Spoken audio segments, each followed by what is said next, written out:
caminando lejanía.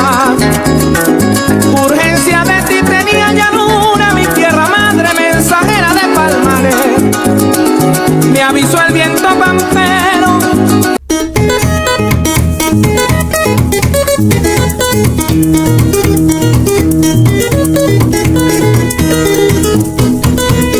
La cultura popular tiene amigos a montones, pero en ella se colean los zorros y camaleones. La cultura popular tiene amigos a montones, pero en ella se colean los zorros y camaleones.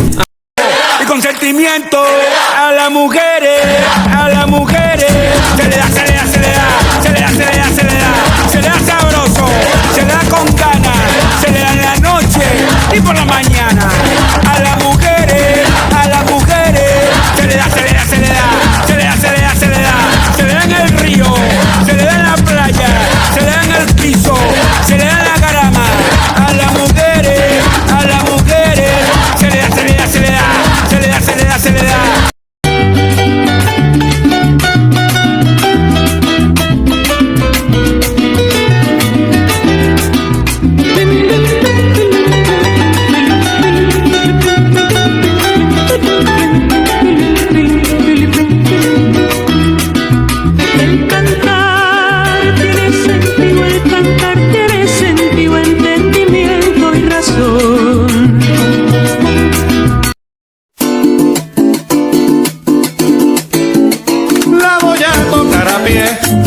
Al son de Armando Molero, como el grupo Barrio Obrero que la toca como es.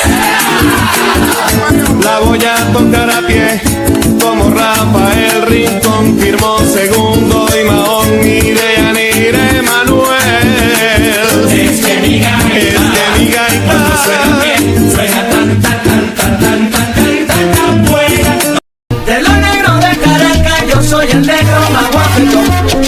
Yo soy el más cumbanchero que se pasea por el malecón. Las negras se vuelven locas por este ritmo para gozar, porque dicen que yo tengo para pam pam pam pam pam pam. Negra, mueve la cintura. Negra, salta para acá, déjame sentir mi negrita santa, esta sabrosura.